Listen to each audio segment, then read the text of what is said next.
Merci de nous rejoindre en direct sur Info TV dans le cadre de votre programme Espace Mini. Nous avons un petit souci avec notre messagerie, mais c'est en train d'être arrangé avec la collaboration de notre DT, Monsieur Ken Fak. Mais en attendant, nous allons justement ouvrir notre instant de l'analyse qui porte ce matin sur le totémisme, les totems, bonnes ou mauvaises choses. Est-ce que c'est un avantage ou alors un inconvénient? Je réitère que nous avons commencé à parler la semaine dernière, mais comme vous le savez, nos spiritualistes sur le plateau n'ont pas eu suffisamment de temps pour aller au fond de leurs pensées. Je vais commencer avec Cheikh Ali Sanga. C'est vrai qu'on avait évolué la semaine dernière, nous avons défini ce qu'on entendait par totem. Nous avons même essayé de parler un tout petit peu des manifestations, mais nous ne nous entendions pas quelque part au niveau est-ce que le totem est une bonne ou une mauvaise chose. Et je me rappelle que pour le cas Blériot, il disait que non, dans la spiritualité on ne pose pas le problème de cette manière. Est-ce que c'est bon, est-ce que c'est mauvais? Et les gens leur disaient que non, même dans la spiritualité on connaît le bon, on connaît le mauvais. On évolue ce matin. Est-ce qu'on peut voir un totem? Je lui posais la question la semaine dernière. Est-ce qu'on peut voir un totem? C'est physiquement?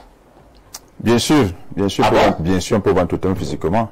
Il y a des totems, c'est vrai, qui sont dans le monde de l'invisible. On les appelle en islam les djinns qui peuvent habiter dans des corps inanimés, mais qui peuvent prendre des apparences humaines ou des apparences animales.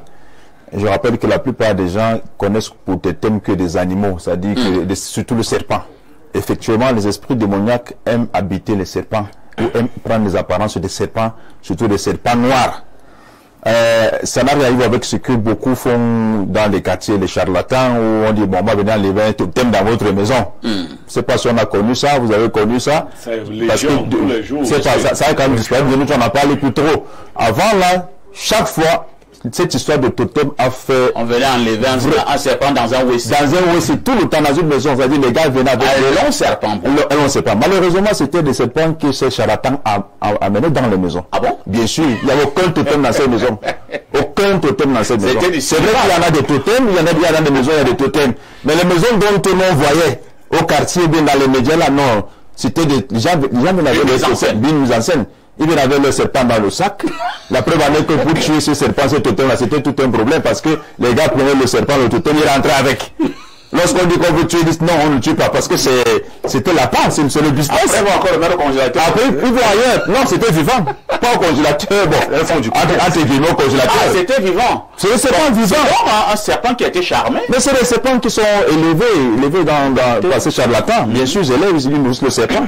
Alors, quand ils vont faire son manège, il prend son sac, il dans avec ses complices, ils vont dans les toilettes. Vous ne voyez pas ce qui se passe. Il sort le serpent du sac, il le sort de la maison, de voilà le totem. Tout le monde écrit. Et vous savez que l'espèce humaine aime des choses pareilles. L'ambiance, l'animation, tout ce qui est spectaculaire, tout ce qui est bizarre. On voit le serpent, ça fait le tour du quartier. Mais ça c'est la supercherie. Mais de l'autre côté, il y a des vrais totems qui sont dans les villas, les duplex, les triplex, les immeubles, les bureaux même. Ah bon? Bien sûr. Donc dans nos bureaux, là, il y a des totems. Il y en a des bureaux, des maisons avec des totems qui sont des protecteurs de leurs propriétaires. Il y en a des totems. Il y a des gens qui vont chez les charlatans, disent bon voilà ton totem, il prend, il va. En fait, le totem, l'animal est là, mais en réalité, c'est un esprit démoniaque qui habite l'animal et qui joue un rôle de protecteur. Mais le problème dans ça, c'est qu'il y a toujours des conditions. Ça veut dire qu'on n'a rien sans rien. Le diable ne te donne rien sans prendre quelque chose en retour. Il y a des totems, comme je disais la semaine dernière, qui sont des statues ou des images ou des photos. Vous arrivez dans la maison d'un individu ou bien dans un bureau, vous voyez une statue. Pour vous, c'est un ornement. C'est juste, alors c'est un totem qui fait le lieu d'habitation d'un esprit démoniaque. Vous allez remarquer dans certaines barrières de certaines maisons, vous allez voir des statues d'oiseaux, de chimpanzés, autres, voient une barrière. Vous pensez que c'est là pour l'esthétique, la beauté. Ça à la légère. Non, non, non. Attention. Il y a beaucoup de barrières là, vous allez voir des animaux, des serpents, vous allez penser que c'est l'esthétique, c'est des symboles. Non, ce sont des totems protecteurs. Ils sont là pour protéger la maison. On a des récits, des gens, ils arrivent comme ça devant ceux qui ont dit, ceux qui disent qu'ils ont 3 yeux. Ils arrivent devant une maison, mais la statue parle. Ou bien l'animal bouge. Oui, mais comment ça bouge? Vous ne comprenez pas. Donc, l'histoire des totems, c'est une histoire qui est très, très complexe, qui existe. Mais cela, c'était mal. C'est pour ça que la dernière fois, Moukoulima, 40 ans de pouvoir qui était avec nous aussi, disait qu'il faut toujours qu'on laisse un initié qui va continuer à encadrer ces totems, parce que s'il n'y a pas quelqu'un pour les encadrer, ça va être la débandade dans toute la famille. C'est pour ça que vous allez remarquer que dans certaines familles, les gens ont les mêmes problèmes. Problèmes de mariage, problèmes de travail, les morts sont similaires, les maladies, c'est les mêmes maladies, les gens finissent de la même façon, parce que le chef, le propriétaire du totem, n'a pas initié quelqu'un qui va rester encadrer la famille. Ou bien s'il a été mal initié, ou bien celui-là il a été initié, il a négligé, ça devient la débandade. Il n'y a rien de bon dans le totem. Rien. Très bien. Il n'y a rien de bon dans le totem. Selon l'imam, rien.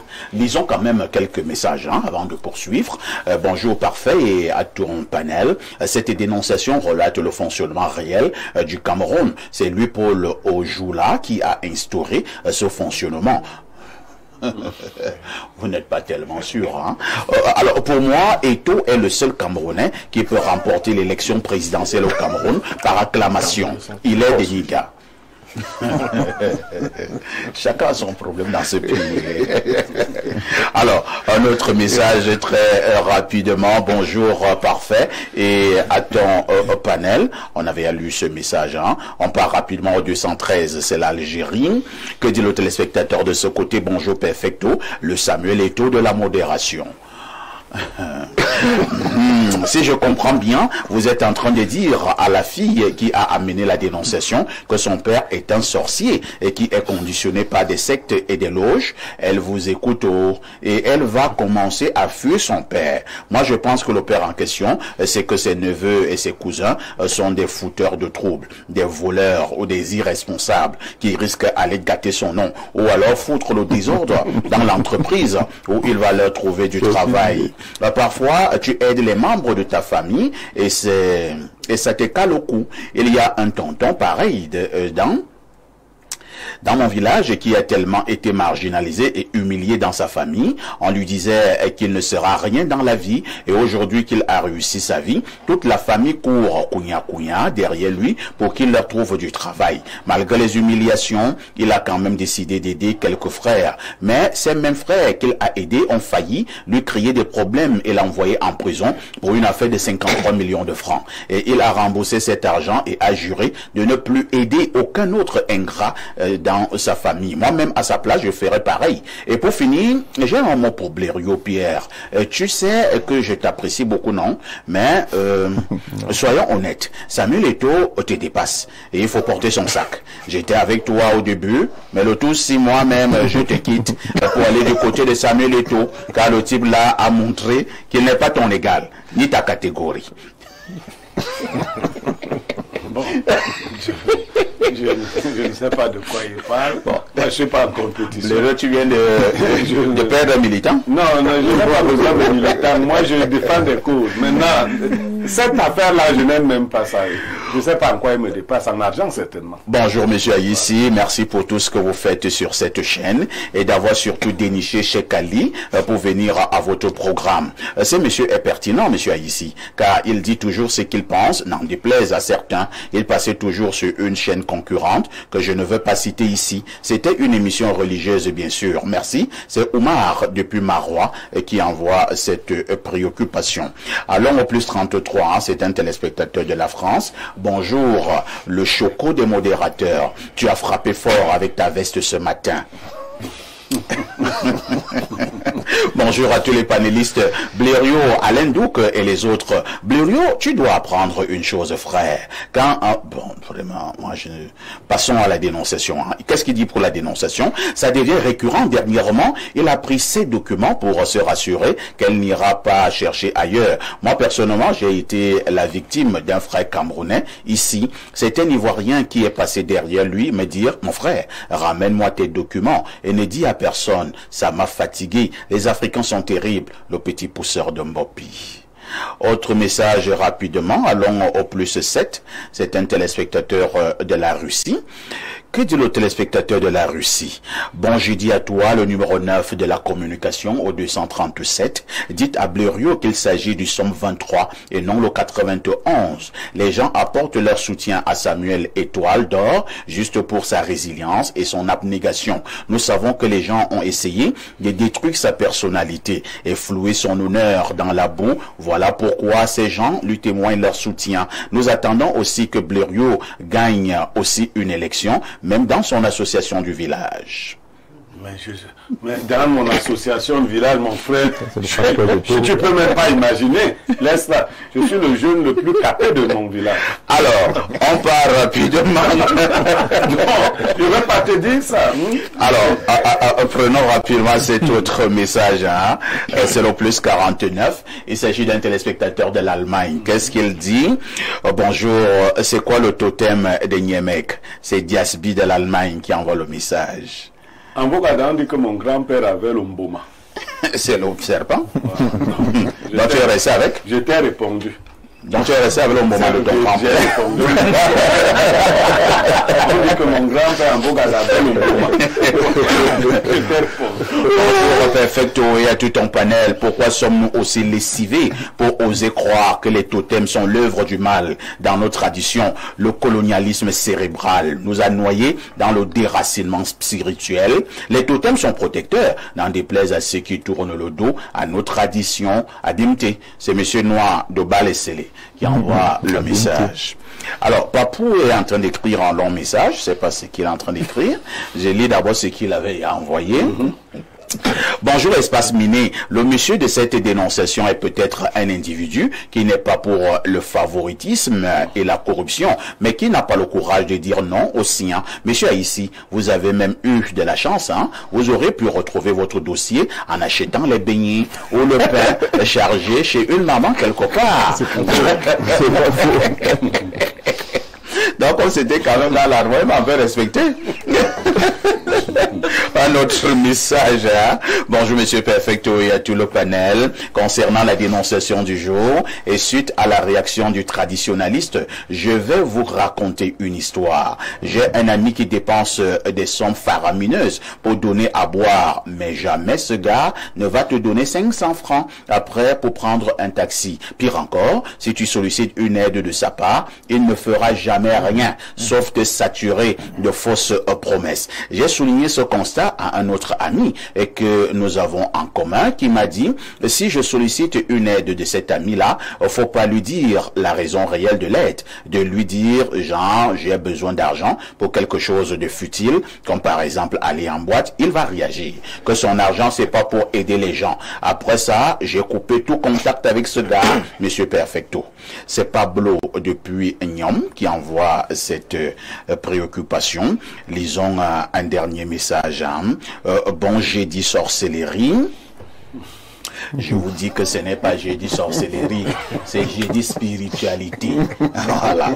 Bon jeudi sorcellerie. Espace Miné, j'ai beaucoup de proches extrêmement bien placés dans cette république et effectivement, pour la plupart, ce que le tradit praticien dit me semble pertinent. Quand je ne travaillais pas encore, j'avais eu beaucoup rire derrière oncles et tantes pour être situé en vain. Et ce n'était pas le profil ni la compétence qui posait problème. Par contre, je parvenais à aider un grand nombre d'amis grâce à eux. Si la jeune dame a la communication facile avec son père, qu'elle lui fasse part de sa découverte et de son embarras. Monsieur Niemek, quand vous dites qu'il aide, je vois plutôt l'allégorie du donner le poisson ou apprendre à pêcher. On parle quand même d'une dizaine de dossiers. Merci.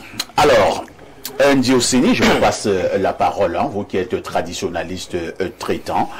Quel est le regard de manière générale que vous posez sur les totems? Et maintenant, l'imam dit que le totem est une mauvaise chose. Vous pensez comme l'imam ou bien vous pensez que, comme disait un téléspectateur tout à l'heure, les totems font partie de notre tradition, la tradition africaine, et que les totems peuvent être des bonnes choses? Bien sûr, monsieur Parfait. Vous savez, je dois aller un peu à profondeur dans la transmission traditionnelle. Lorsque vous regardez toutes les tribunes au Cameroun, chaque tribune a ses valeurs ancestrales par les descendants de la tradition africaine. Au niveau de l'Ouest, au niveau de Yaoundé, que ce soit à Douala, chacun sort de quelque part et chaque personne a ses descendants.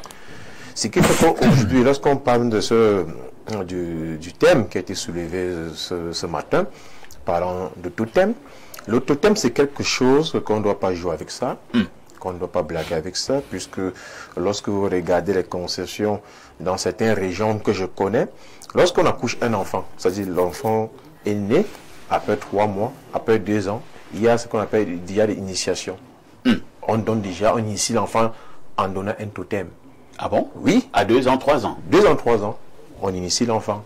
L'enfant, c'est ce qu'on appelle un totem à 3 ans? La transmission, je dis bien qu'il y a une initiation. Par exemple, il y a des cultures, lorsqu'on accouche un enfant, on jette dans l'eau.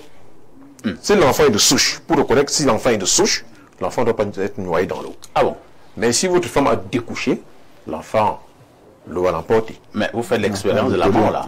C'est pour ça donc qu'il dit que le totem, c'est quelque chose qu'on ne doit pas blaguer avec ça. C'est pour ça que vous allez voir dans les tribunes, lorsque vous êtes initié, on vous arrête parfois même un gardien de la tradition ou un notable. Il y a ce qu'on appelle toujours l'initiation, puisque vous êtes profane. Il y a dans chaque village, vous qui êtes peut-être une personnalité, vous qui êtes un chef traditionnel, il y a toujours la transmission d'une initiation. Puisqu'on vous arrive, vous êtes profane, le ventre est vide. Pour gouverner, il faut avoir le pouvoir. Ah bon? Oui. Pour acquis c'est un pouvoir, pour acquis c'est une responsabilité, il y a ce qu'on appelle les initiations. C'est pour ça que vous allez voir dans notre société aujourd'hui, nos personnalités, ils sont ministres, ils sont magistrats, ils sont gouverneurs, mais lorsque vous allez dans son village, il est chef. Pourquoi il n'est pas cherché à être chef? Parce que parfois il est entouré par certains notables. Vu parfois ses œuvres au village, on va dire non, sache que vouloir gagner ton poste, vouloir continuer à émerger, il faut quand même que nous les notables, on te récompense. La récompense c'est quoi? Parfois on va maintenant t'initier. Et lorsqu'on t'initie, maintenant toi parfois tu veux choisir ton totem. Tu peux choisir un serpent, tu peux choisir le lion, tu peux choisir l'hibou, ça dépend, il y a tellement de totems. Maintenant derrière chaque totem, il y a une clairvoyance qui est fixée. Je pense que Cheikh Ali a dit, vous allez voir les résidences de certaines personnes, quand en haut, vous allez voir un oiseau. Pour vous croyez que c'est un oiseau? Non. C'est le totem du maître du lieu. Et le totem est là pour contrôler toutes les personnes qui entrent et qui sortent. Il y a des personnes parfois que lorsqu'ils sont initiés, même s'il a une mission aux États-Unis, dès que tu viens devant son portail, non, il ne peut pas te faire appeler sa fille. Il y a tel monsieur qui est devant là. Qu'est-ce qu'il veut? Parce que mystiquement, il y a un dédoublement lorsque vous êtes initié. C'est-à-dire que vous pouvez rester ici, au Cameroun, vous vous trouvez en Europe, vous vous trouvez en Espagne, parce qu'il y a un dédoublement. Maintenant, le totem, est-ce qu'on donne à qui? Non, on ne peut pas donner à n'importe qui. Il faut être initié pour savoir même marcher. Vous allez voir les personnes ici à Yaoundé. On vous dit, tel monsieur a le totem. Alors, toi qui as le totem là, toi quand tu es initié, tu vas regarder ton totem ou ici à Yaoundé. Il n'y a pas une forêt. C'est pour ça que vous allez voir certaines personnes, donc tu as conçu des résidences là, il y a toujours une petite forêt là. Et dans cette forêt là, c'est là-bas qu'il cache son totem. Et du bois. Un jour, monsieur Parfait, c'est une histoire que j'ai vécue. Il y avait donc, comme Cheikh Ali a dit, parce que lorsqu'il parlait, il ne voulait pas le couper. Un jour, il y a un monsieur qui s'est plaint dans sa maison, les enfants étaient constamment malades, les fausses couches, les enfantements involontaires, l'enfant qui était intelligent, l'enfant ne comprenait plus rien. Un jour, on l'a consulté dans les marabouts, puisqu'on disait que la maison était hantée, pour qu'il vienne désenvoûter la maison. Lorsque le marabout est venu, effectivement, il avait un petit serpent enfilé sur lui. Mais lorsqu'il est arrivé aux toilettes, il a vu vraiment un autre totem, lui-même a fui. Il avait le vrai totem. Il part pouvoir exaucer la maison, pour libérer la maison. Lorsqu'il est entré aux toilettes, on le supplie que le marabout soit en fuyant. Donc, il est parti faire un spectacle. Il s'est rendu compte qu'il y a vraiment un totem qui est dans la maison. Il y a du travail. Merci, Thierry. Alors, ça me fait rire. Hein? Alors, Alain Diok, on avait un débat la semaine dernière hein, au niveau de l'entretien du totem ou alors des totems. C'est un aspect que Moukulimba, 40 ans de pouvoir, avait soulevé. Il disait qu'il y a des totems, vous verrez qu'on va dire qu'il faut aller souvent casser les œufs, il faut faire ci, il faut faire ça. Alors, moi je me posais la question, dans cet entretien-là, est-ce qu'à la fin, on ne va pas toujours tomber dans une affaire où le totem aura besoin du sang humain? Bien. Vous savez, je vais d'abord commencer par récuser sur le plan philosophique un certain nombre de choses qui se sont dites. On a, nous, les Africains, et les négro-civilisations, un prétexte qu'on utilise, qu'on instrumentalise tout le temps d'un certain apologétique. On veut toujours démontrer que non, nos cultures, non. On ne doit pas rejeter tout ce qui relève de nos cultures. Je vais passer ça au crible de l'axiologie. Bien, est-ce que tout ce qu'il y a dans nos cultures est éthiquement bon? Et vous verrez que la réponse est non. Nous avons par exemple les Mossi d'Afrique de l'Ouest. Un peuple très mystique aussi. Dans la sorcellerie aussi, on vous dit que pour conjurer le sort, lorsqu'il y avait des sécheresses, il n'y avait pas productivité, etc., on faisait un rituel de nuit. Et pendant le rituel, il y avait des sacrifices d'enfants. Et on faisait une préparation, et ceux qui participaient au rituel mangeaient. Le cannibalisme, on mange les enfants sacrifiés pour faire revenir les pluies, pour qu'il y ait prospérité au village. On dit moi, c'est la tradition. Mais est-ce que c'est moral? Donc, il faut arrêter avec le prétexte dès qu'on parle de notre tradition. Oh non, machin, vous êtes là, vous êtes occidentalisé, machin, vous rejetez les traditions. Attention, tout ce qu'il y a dans notre tradition n'est pas positif. J'insiste là-dessus. Vous avez des traditions, vous arrivez, on vous dit, vous êtes le convive, vous êtes l'autre, vous allez coucher avec la femme du monsieur. C'est comme ça qu'on vous reçoit. Vous êtes sûr que qu'on passe ça au crible de notre axiologie, ça passe chez tout le monde, c'est digeste, c'est potable chez tout le monde? Qui vous a dit que tout ce qu'il y a dans nos traditions, c'est bon? Bien. Maintenant, je vais répondre à ta question. Je vais encore citer l'auteur qu'on n'a pas aimé, Blériot, la semaine passée. Voilà, Pike dit vraiment en magie. Vous aimez cet auteur, Qu'en magie, en réalité, on peut se permettre toutes les libations de farine, de ci, de ça. Non, oui, bon, pour les rituels, mais il dit que le sacrifice le plus excellent et puissant attendu, c'est celui du sang. Pike le dit. Donc, on vous embrouille, je vais parler comme au quartier là, on vous embrouille pour un temps, on vous conditionne, on vous prépare, on vous conduit, on vous pistonne un tout petit peu, on vous lubrifie, à accepter finalement la fin ultime, qui est le sacrifice de sang. Parce que c'est ça l'enjeu avec les totems. Vous allez voir que on ne va pas s'arrêter aux œufs, les amis. On ne va pas s'arrêter aux œufs. On ne va pas s'arrêter à la viande de rat, à la viande de chien, de chat. Et il y aura un niveau où vous allez être avec la rétribution que vous allez avoir. Parce que quand vous allez commencer avec les autres petites choses qu'on demande, il y a des rétributions. Et vous savez comment l'homme est. Il ne veut pas s'arrêter là. Il voudra toujours... Eux aussi, de l'autre côté du mur, ils vous demanderont donc de passer à un autre niveau. Maintenant... Passez donc au crible de la raison. Est-ce que c'est normal? Vous savez, on a dit ici que, et Blériot et moi, on était d'accord là-dessus, depuis l'Égypte antique, on veut prendre des facultés qu'on retrouve soit chez des bêtes, soit dans la faune, et se les approprier au travers du phénomène du totémisme.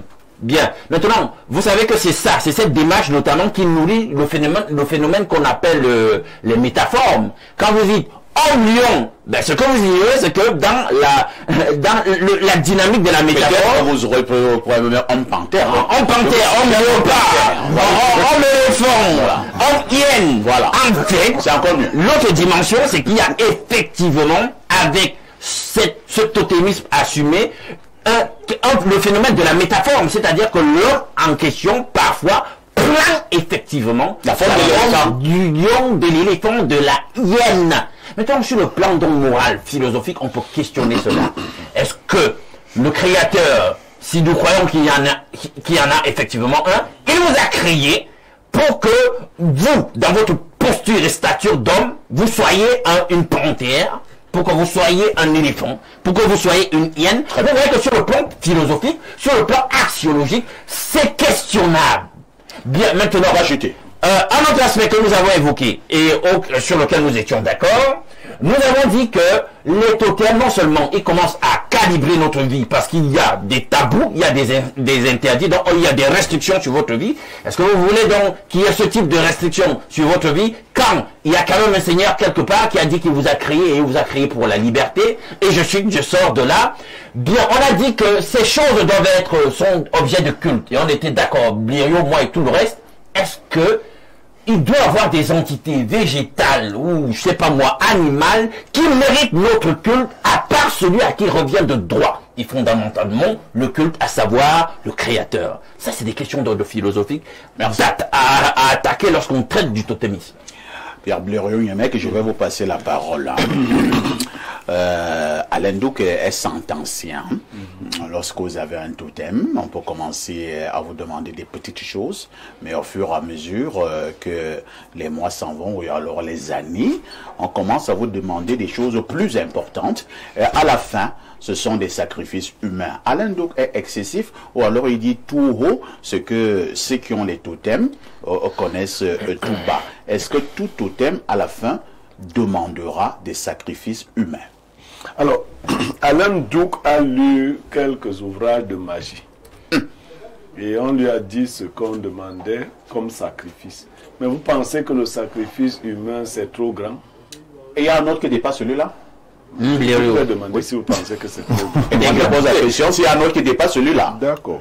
Vous avez, il arrive un moment lors de guerres, oui, que les gens soient obligés de manger leurs enfants. Moi, je vais décrire ce que les totems font. Moi, je vous ai dit que je ne suis pas dans le bien et le mal. Et on va voir l'appréciation axiologique d'Alain Douk. Lorsque quelqu'un a, par exemple, un totem et qu'il prend un quart de transport, ouais, si dans ce quart de transport, si ce quart de transport va vers un accident, qu'est-ce qui se passe pour ceux qui sont initiés? Il aperçoit son totem à distance du quart de transport. Il peut dire au chauffeur, garde, moi je descends. Hein, Cheikh Ali, c'est pas ça? Ou il disparaît même. Il dit, soit il se métamorphose et à la fin de l'accident, on dit qu'il y a un monsieur qui était aussi ici. On ne le retrouve pas et lui il est parti.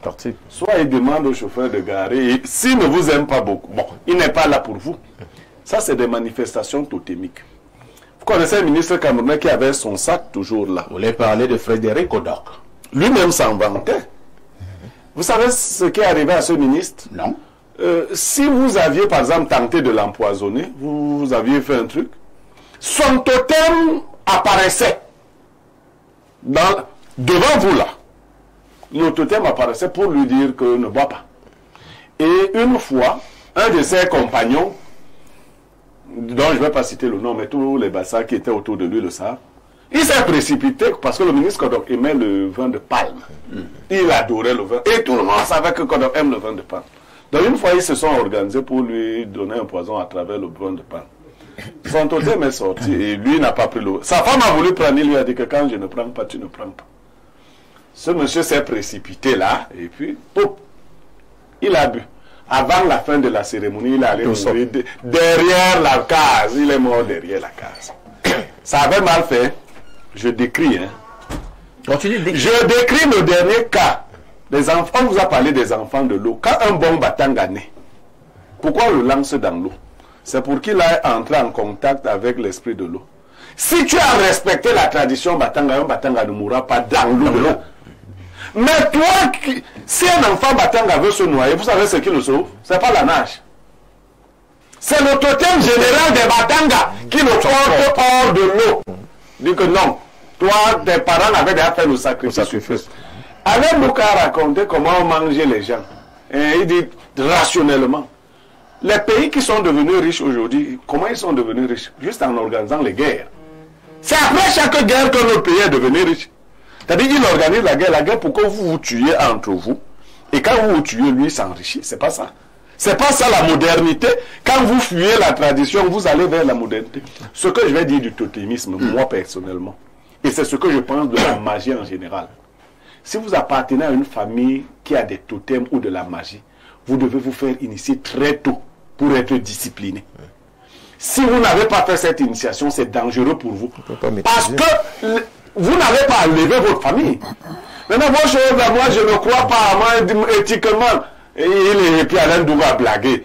Vous allez en Afrique, on dit qu'on vous a reçu quelque part, on vous donne une femme. Est-ce que c'est potable? C'est potable. Mais quand un Africain est reçu quelque part, il montre qu'il est africain. Vous savez, j'ai appelé un haut gradé de la police un jour, un très haut gradé, pour lui dire que non, les policiers, ce n'est pas sérieux. Ils forment les enfants partout. Il me dit, Blériot, calme-toi. Ça, c'est un bon policier. Quand un policier passe quelque part, il doit laisser une plante. Il dit très haut. Il m'a dit que c'est ça. Pour le reste, j'ai compris. Mais pour les enfants, les policiers doivent planter chaque fois quand ils passent quelque part. Bon, merci Pierre Blériot. C'est parfait de décider. Si bon.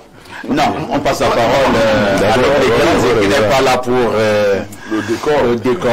Alors, révérend Bayon, Blériot apparemment vient de faire une très bonne démonstration. Hein, pour vous qui pensez que cette affaire de totémisme-là, ce n'est pas bien, ce n'est pas éthique, à la fin on tue les gens, et les gens le suite. Donc, il pense qu'on doit sortir de nos émotions. Bien, moi je crois qu'il faut comprendre la destination, l'ultime destination de toute chose. Parce qu'il ne s'agit pas des résultats positifs que nous avons par-ci et par-là. Il y a des jeunes gens aujourd'hui qui sont dans le phénomène de vivre heureux et mourir jeune. Ça veut dire que vous vous alliez avec, on peut dire, un totem qui vous donnera tout l'argent dont vous avez envie, mais est-ce que c'est bien finalement? Si je m'en tiens à ce que Blériot essaye de dire là, est-ce que si on se questionne sur, n'est-ce pas, le côté moral, le côté éthique d'une certaine pratique, est-ce qu'on va se limiter simplement sur un bien ponctuel qui nous arrive parce qu'on a un totem? Moi, je crois que la finalité dans toute chose, c'est que l'homme est fait pour être un homme libre de toute autre créature. Dieu a fait l'homme à son image. Et il n'y a que Dieu qui peut avoir un certain nombre d'acquaintances avec l'homme sur un certain niveau spirituel. Qu'il s'agisse d'un animal, et même, n'est-ce pas, il y a dans le psaume, je pense 139, qui dit que je te remercie Seigneur de ce que tu m'as fait une créature merveilleuse. Et n'est-ce pas, le psalmiste loue le fait que Dieu a fait même les hommes aussi simples qu'ils paraissent au-dessus des anges. Pour dire même que vous ne devez même pas vous associer à un ange pour avoir de lui un pouvoir. Par contre, Dieu peut dire à un ange de vous aider à faire telle ou telle chose. Donc la finalité derrière, c'est que l'homme doit être sur la créature, d'après le livre de Genèse. Dieu dit à l'homme de dominer sur toutes les créatures qu'il a faites, tant celles qui sont sur la terre que celles qui sont dans les cieux. Donc maintenant, quand quelqu'un se met sous l'autorité d'un totem qui peut disposer de lui parce qu'il a exécuté une loi ou une autre, je ne crois pas que je m'inscris en faux contre cela. Parce qu'en réalité, s'il s'agit seulement de votre famille, pourquoi est-ce qu'un totem va déranger le voisin? Un totem qu'on a mis dans un... Moi, je suis pasteur depuis fort longtemps. Et mon travail, c'est d'écouter les gens, de les recevoir, d'écouter leurs problèmes. Et ce sont des choses qui viennent au quotidien. Des gens qui ne dorment pas la nuit parce qu'un monsieur a mis quelque chose dans le plafond. Ou bien quelqu'un qui loue votre maison... il vous loue la maison de quelqu'un, or le bailleur a quelque chose qu'il a mis sous dans la maison. Non, ça c'est une maison hantée, c'est pas le totem, c'est pas la même chose, malheureusement. J'essaie de vous dire que la finalité, c'est que c'est Dieu qui doit protéger un homme. Ce n'est pas une chose. Le totémisme, c'est issu, n'est-ce pas, d'un paganisme, n'est-ce pas, de l'animisme dans lequel on croit qu'un animal peut protéger un homme. Mais on s'en rend compte à l'évidence qu'en fait, vous devenez une victime de ces entités spirituelles que vous avez adoptées pour dire, soit pour vous protéger. Très bien. Donc moi je voudrais dire que le totémisme est une mauvaise chose. C'est une mauvaise chose au final. Perfecto. Et là nous repartons au 213. Hein. C'est notre téléspectateur du 213 en Algérie qui veut répondre à Alain Douk. Il dit ceci. Perfecto. Alain Douk dit que certains rituels dans nos traditions tels que le sacrifice humain ne sont pas bien, mais il oublie que nous sommes toujours dans un monde de sacrifice humain, sauf que les méthodes ont été changées et révisionnées. Quand par exemple dans les églises on demande aux gens de manger la chair de Jésus et de boire son sang, ne serait-il pas que c'est aussi une autre forme de cannibalisme? Pourquoi condamner le cannibalisme du peuple moussi et faire la promotion du cannibalisme du peuple grec et des Romains? Mon cher Alain Douk, les sacrifices humains et le cannibalisme sont toujours présents autour de nous, sauf que les méthodes ont juste changé. Il est à côté de la plaque. Parce que là, j'ai bien dit qu'on parle de notion d'éthique. Si les méthodes ont changé et qu'on continue de cannibaliser, je ne sais pas quelle ingénierie des vies, je dis c'est mauvais, même si c'est actualisé. Il est à côté de la plaque, ça veut dire qu'il ne comprend pas mon raisonnement. Je n'ai pas fini, parfait. Maintenant, il ne faut pas faire d'amalgame. J'ai dit ici que lorsqu'on parle de la scène dans la Bible, au corps du Christ, j'ai dit la culture hébraïque, les anciens israélites, c'était des gens qui avaient une culture totalement et un langage, comment on dit ça, idiomatique. Il y a tellement d'images, de symboles pour faire passer un message. Ça n'a rien à voir avec le cannibalisme. C'est des emblèmes, c'est des symboles. On vous a pour pédagogiquement passer. Alors 225 là, c'est un téléspectateur de la Côte d'Ivoire. Bonjour le panel, je voudrais participer en posant une question. Lucifer, Satan et le diable sont-ils la même entité? C'est Owen Gilles, le cinéaste. Oui, c'est la même entité. C'est la même entité. L'erreur, c'est la même entité. Il y a plusieurs Satans. Sauf que plusieurs Satan. Génériquement, ça veut dire adversaire, mais on parle de Lucifer et il rapproche le nom en question. De toutes les façons,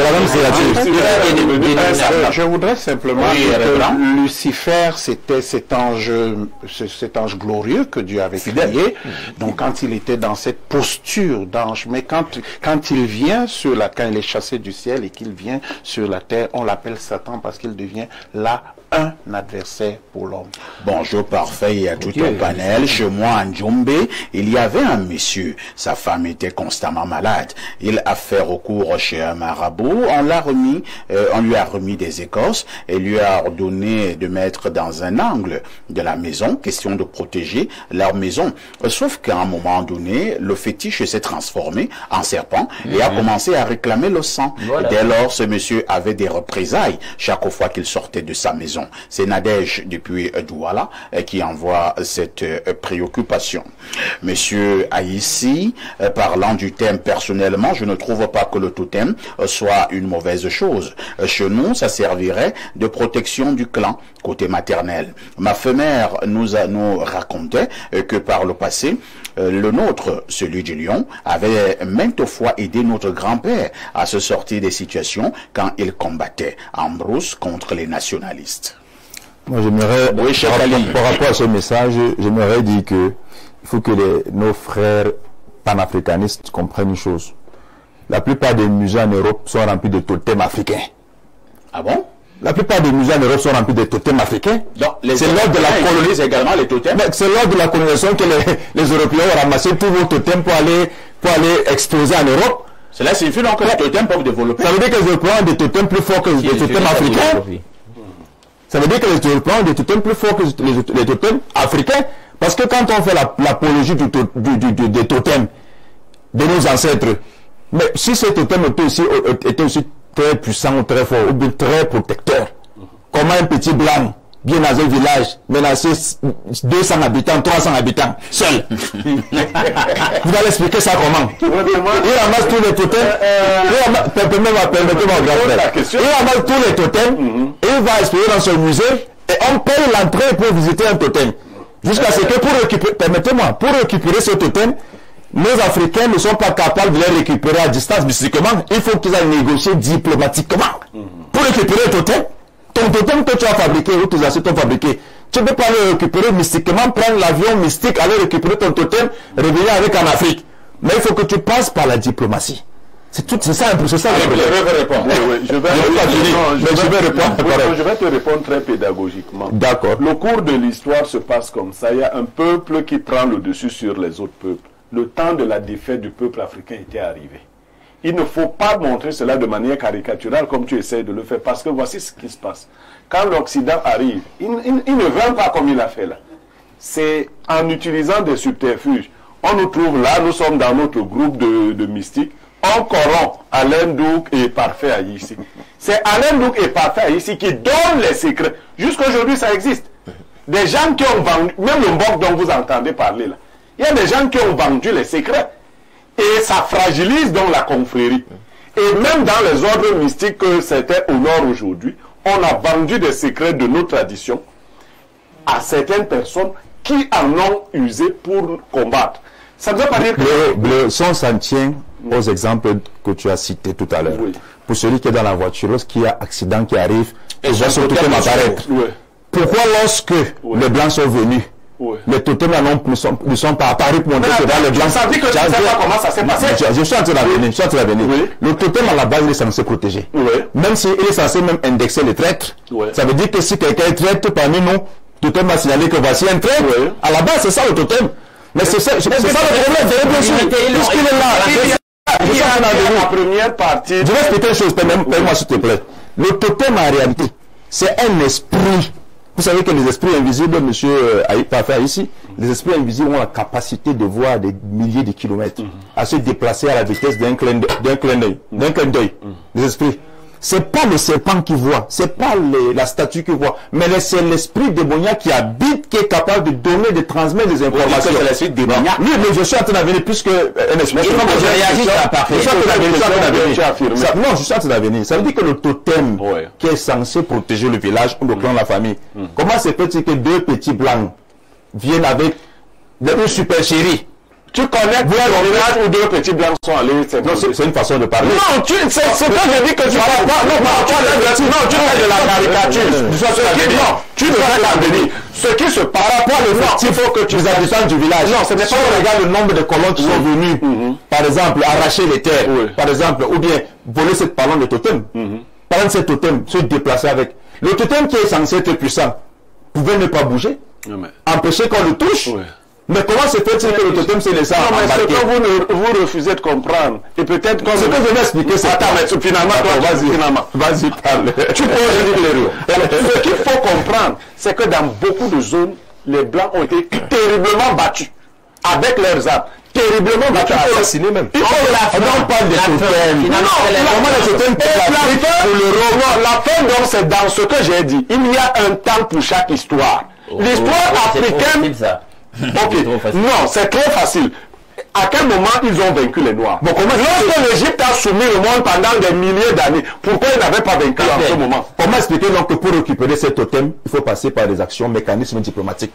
Parfait. Alors qu'on peut passer par des mécanismes spirituels pour récupérer ce totem, il faut négocier même. D'autres sont allés dans les musées en Europe, casser les musées pour récupérer les totems. Parfait. Nous allons évoluer, Nous allons évoluer.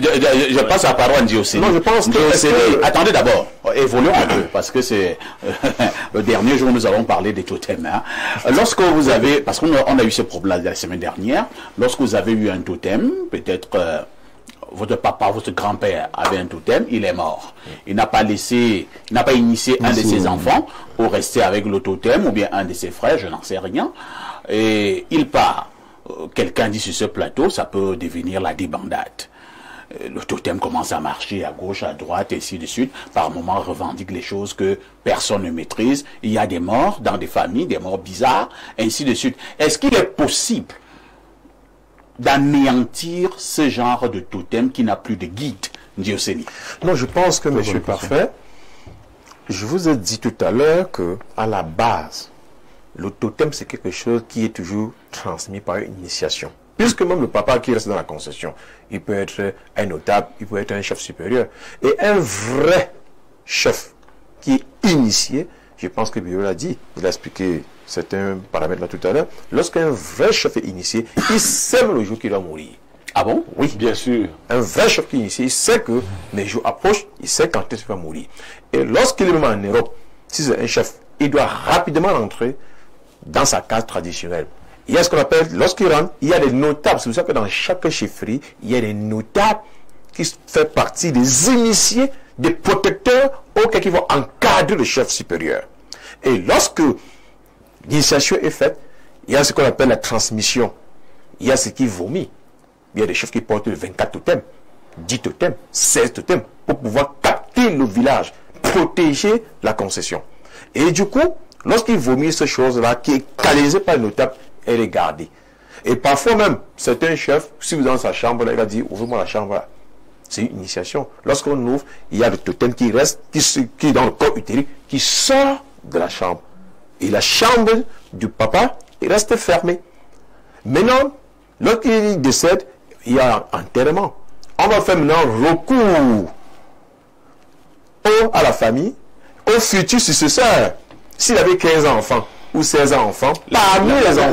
Là, c'est un cas. Hein. Oui. Ça ne répond pas à ma question. Non, non, moi je vais Non, mais là, non, Dieu, ce n'est pas seulement le cas de l'Ouest, parce que parfois, il prendre le cas de toute personne qui aurait eu un totem et qui n'a pas pris le soin d'initier quelqu'un.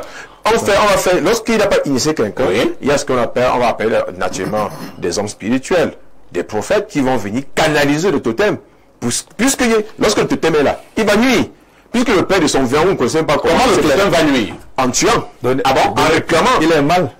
Parce que là, le totem est une mauvaise chose. Quand vous avez un chien de garde à la maison, si vous oubliez de lui donner la nourriture, il fait quoi? Il va. Ça veut dire que le chien est une mauvaise chose. Non, c'est pas le cas. Non, mais c'est pas le cas. Non, le chien est naturel.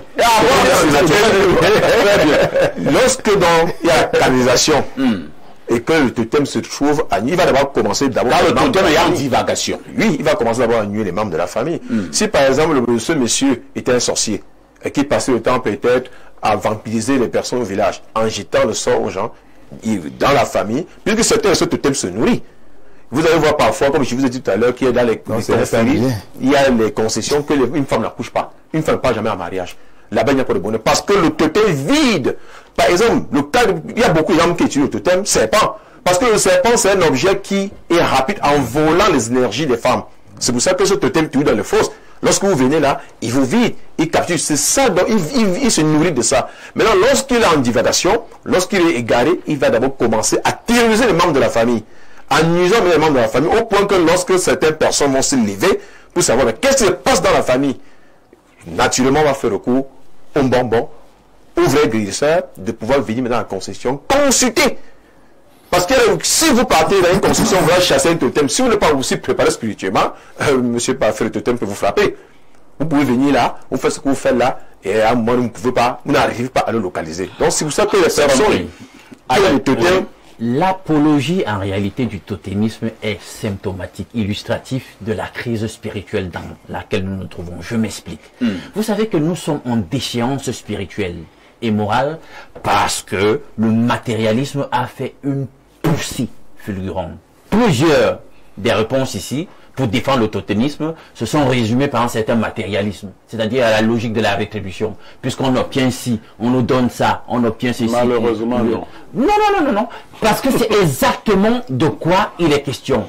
Dieu, nous croyons qu'il y a un créateur, il n'a pas créé l'homme, un être aussi supérieur, pour aller s'assujettir à servir une plante, un élément de la botanique, un animal. C'est inconcevable, monsieur. L'homme créé à l'image et à la ressemblance de Dieu. C'est carrément crasse. Je sais pas, on est en plein délire. Et vous comprenez donc pourquoi l'humanité va mal. Et on ne peut pas se résoudre, nous, aller rendre un culte à de telles choses. Nous sommes des êtres supérieurs, il faut qu'on le comprenne. Ne rentrons pas à de tels artifices. Ça, c'est des artifices de rien du tout.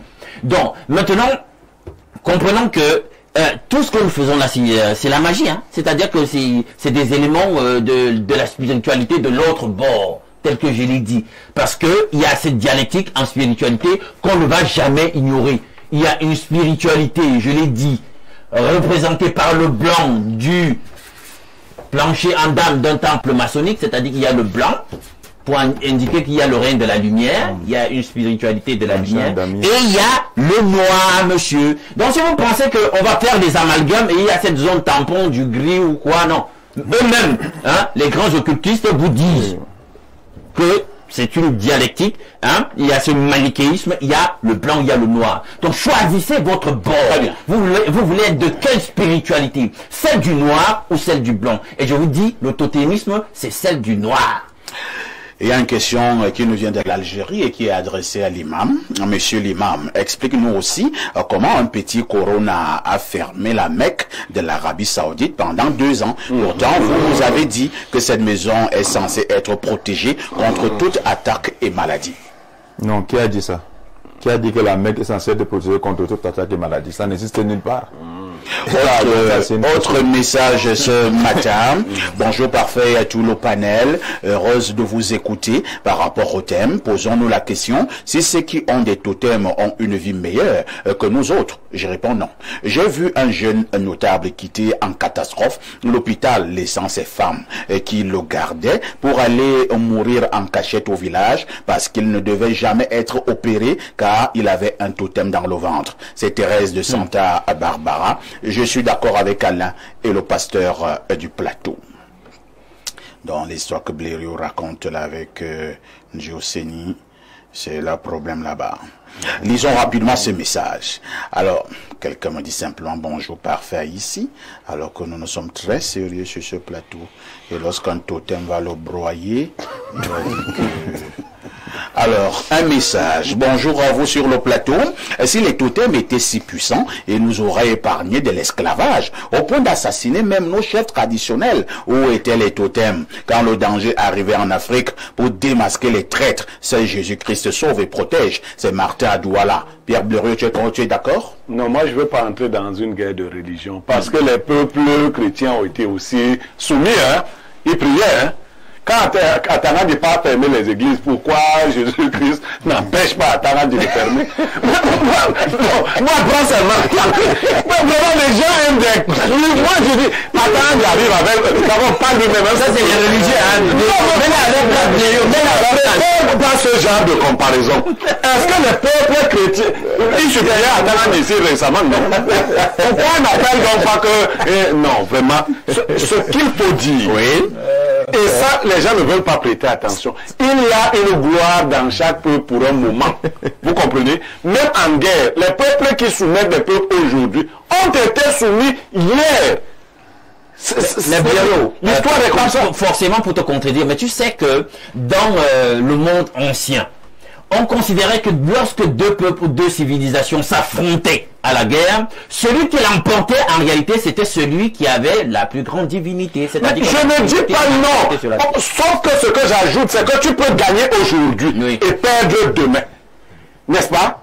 Bonjour à vous tous sur le plateau, c'est Jovial Nguera depuis Bastos, la cave des palais. Ce sujet de totémisme est très intéressant. Cette histoire est très rocambolesque, mais je suis persuadé que tout ceci demeure du satanisme. Alors, dans la Bible, hein, révérend, est-ce qu'on ne trouve pas également des endroits où on reconnaît que certains, par le passé, utilisaient aussi des choses comme des totems? Dans la Bible, on a vu Moïse qui a fait transformer son bâton en serpent. Est-ce que ce n'était pas aussi par hasard du totémisme? Non, il va te dire que là, c'est Dieu qui avait fait ça. C'est qui va créer le Dieu. Et l'autre, c'est le diable. Ouais, c'est le diable. Voilà. Ce que je veux dire, pédagogiquement, Dieu vous parle dans le langage que vous pouvez comprendre. Ça veut dire, vous sortez un serpent, il vous montre que lui peut être un plus gros serpent que vous. Vous sortez un lion, il vous dit qu'il est le lion de la tribu de Juda. Mais pour moi, cette question de totémisme, c'est comprendre la finalité des choses. Ce n'est pas l'affrontement entre les peuples, les nations, les races, le noir et le blanc. Nous sommes tous des êtres humains. Et moi, je dis, le totem est quelque chose qui constitue un esclavage spirituel devant une entité qu'on ne peut pas maîtriser, qu'on ne peut pas comprendre. Tandis que Dieu nous donne une voie royale par laquelle nous sommes libres de toutes ces choses. Ceux qui sont dans des familles où il y a des totems doivent en être délivrés totalement. Sinon, d'une manière ou d'une autre, Ils sont en prison. Ils sont en prison. Il faut, je vous dis, les gens qui ont les totems, ils ont des comportements bizarres. D'autres dorment sur les clous, d'autres doivent dormir sur le coin de la chambre, ils touchent pas le lit, il faut une chambre où personne ce n'est pas caricatural. Pas du tout. La chose est très bizarre. Les gens ne sont pas libres. Les gens ne sont pas libres d'être les êtres humains créés par Dieu, n'est-ce pas, pour vivre, n'est-ce pas, une vie harmonieuse. Je veux dire que ceux qui sont qui ont des totems, ce sont des croyances, des religions dans lesquelles on croit qu'une petite entité qu'on appelle totem peut nous protéger, mais elle se trouve... Tu peux combattre les totems? Moi, je vous ai expliqué déjà ici que moi, je ne suis pas puissant. Moi, je ne suis pas puissant, mais je sers un Dieu puissant. Avez-vous déjà combattu un totem? Mais puisque je suis pasteur et que je suis appelé pour aller intervenir dans plusieurs circonstances, si tu le peux Dieu que je sers, c'est mon Dieu puissant dans plusieurs Fonder les circonstances. maisons hantées et le totémisme. Non, je dis bien que je suis arrivé dans plusieurs endroits où il y a un bruit dans le... Non, ce n'est pas ça le totémisme. Vous pouvez aller faire en sorte que les batailles On a posé la question de est-ce que le serpent d'airain c'était du totémisme? Je dis non, ce n'était pas du totémisme. Pourquoi? Qu'est-ce qu'un totem? Nous l'avons défini. On a dit que c'est un élément de la nature, soit végétal, soit animal, ou même une représentation d'art, tel que on appelait ça en araméen Neushtan, le serpent d'airain en question. Alors, est-ce que ça avait vocation à être adoré, vénéré? Non. La preuve, c'est que Dieu, même dans la Bible, punit par la suite ceux qui se sont amusés à faire cela. Je vous ai dit, la culture hébraïque, c'est une culture de la représentation, des images, le langage, on avait comment le mot... En attendant que le mot revienne. Vous êtes traditionnaliste, vous êtes voyant, vous êtes traitant, vous êtes ci, vous êtes ça. Est-ce qu'on peut être un grand traditionnaliste et qui soigne les gens, qui fait dans la voyance, si on n'a pas un totem? Non, déjà, naturellement, lorsque vous avez un bon homme spirituel, initié, gardien de la tradition, nous on travaille les totems. Mon grand-père était un grand notaire. Vous en avez combien? Non, pour l'instant, j'en ai un totem qui me sert d'arme rituelle. Serpent, Un lion, c'est une panthère. Non, c'est pas un serpent. Faut pas dire, tu es obligé de dire. Je suis pas. Non. Puisque je suis parfait. Pourquoi on n'a pas dit? Non, je ne peux pas dévoiler le secret ici. Mais je dis bien que dans la transmission africaine. À quoi te sert ton totem? Non, beaucoup de choses. Lorsque je reste au Cameroun, qui est impatient, soit en Europe, soit dans tout le monde entier, comment il traite la distance? Il y a des pouvoirs mécanismes de mes ancêtres auxquels je peux traiter un patient à distance. Il peut arriver qu'en forêt, qu'un patient est malade, je pars vous lui donnez vous lui faites également des sacrifices humains? Les sacrifices humains, ça c'est une branche de la magie noire. Puisque lorsqu'on parle de totem, c'est... Vous donnez juste les œufs? Non, pas du tout, monsieur Parfait, je n'ai pas besoin de donner les œufs. Je dis bien que mon grand-père était un grand notable de la chefferie, l'un des descendants. Dans ma concession, il n'y a pas de totem qui nuit à autrui. Au contraire, il avait des totems protecteurs. Tout à fait. Mais son rôle, c'est d'apporter le bonheur dans la famille et de protéger la concession. On termine en quelques secondes, hein, vraiment, Cheikh Ali Sanga, en quelques secondes. J'aimerais dire que l'héros vient de sauver le traditionnaliste. Avec quoi? Parce qu'il a dit il faut pas qu'il dise le totem qu'il a, qu'il donne le nom. Sinon, il sera frappé. Ah bon? C'est le secret. Dieu n'a pas besoin de secret. Vous n'avez pas de secret dans le Coran? Non, pas de secret. Vous n'avez pas de secret? Dans l'islam, il n'y a pas de secret. Secret. Vous sortir là? Non, il dit c'est